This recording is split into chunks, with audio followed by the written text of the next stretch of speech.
હાલો, જય શ્રી કૃષ્ણ. મારી ચેનલમાં આપણું હાર્દિક સ્વાગત છે. આજે આપણે બનાવીશું મીઠી બુંદી. આપણે બુંદી બનાવીશું પરફેક્ટ માપ સાથે.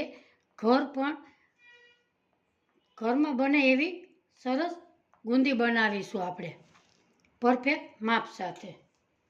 એમાં આપણે એક બાઉલ લીધું છે, એક વાટકો ચણાનો લોટ લીધો છે, એક વાટકો પાણી લેશું. એને આપણે ધીરે ધીરે કરીને ફેટશું. આવી રીતે એક જ કન્ડિશનમાં આપણે ફેરવતું જવાનું છે. એનો ધીમે ધીમે કલર બદલાતો જશે. આવી રીતે આપણે એકદમ હલાવતા જવાનું છે. એનો કલર બદલાય ત્યાં સુધી આપણે હલાવતું રહેવાનું છે.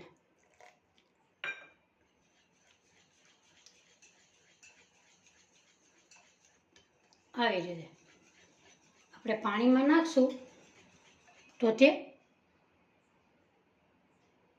વિખરાઈ જાય છે.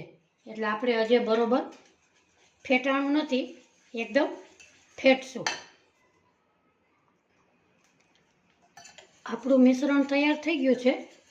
આપણે હવે આમાં જોશું આપણી બુંદીના દાણા પાણીમાં વિખરાઈ જતા અને આમાં તરે છે.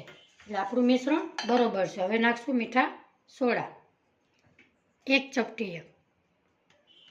એને હવે પાછા હલાવશું.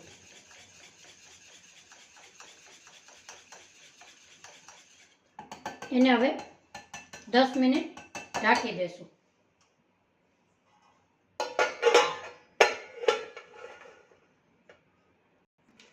આપણે ગેસ ઉપર બાઉલ મૂકેલું છે.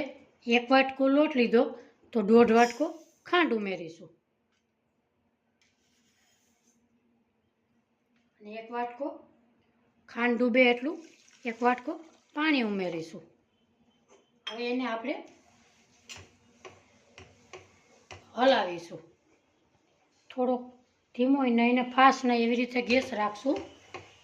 ખાંડ મિલ્ટ થઈ જાય ત્યાં સુધી આપણે હલાવીશું. આપણી ખાંડ મેલ્ટ થઈ ગઈ છે. આપણે એને 2 મિનિટ હજી હલાવીશું. આવી રીતે ચીપક ચીપક થાય એટલે આપણી ચાસણી બરોબર આવી ગઈ છે. એમાં આપણે નાખશું એલચી પાવડર અને કેસર ઉમેરીશું.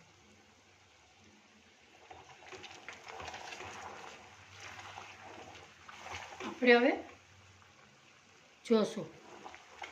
હજી ચપક ચપક થવાની 2 મિનિટ વાર છે. એટલે આપણે હજી હલાવીશું.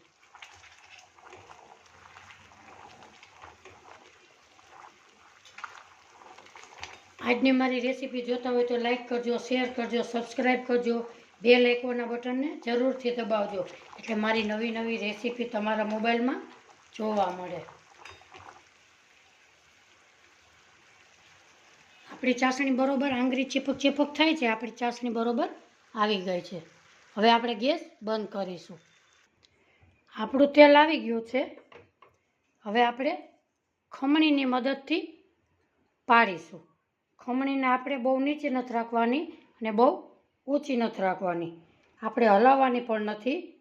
આવી રીતે આપણે પાડીશું.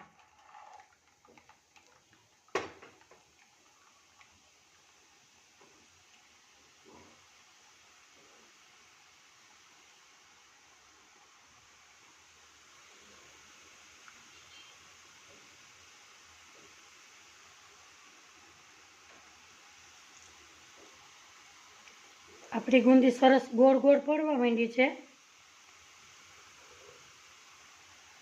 હવે આપણે ખમણીને હટાવી લેશું અને ખમણીની નીચે ભીનો હાથ ફેરવી લેશું. એટલે બીજી વખત પાડવામાં આપને કાંઈ ટેન્શન ન રહે અને ચીપક ચીપક લોટ ચોટે નહીં.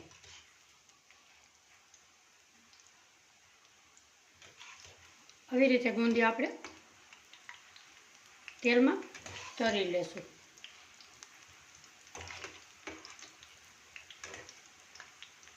હવે ગુંદીને આપણે કાઢી લેશું.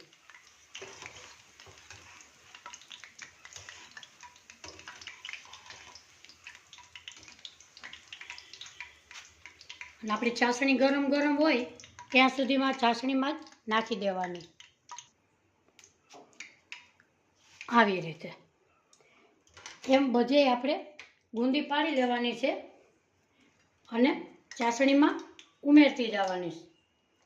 અને ચાસણી આમાં તમારે બદામ કાજુની કતરણ ઉમેરવાની છે અને થોડું 2 ચમચી ઘી ઉમેરવાનું છે, એટલે આપણી ગુંદી લચકદાર મસ્ત બનશે.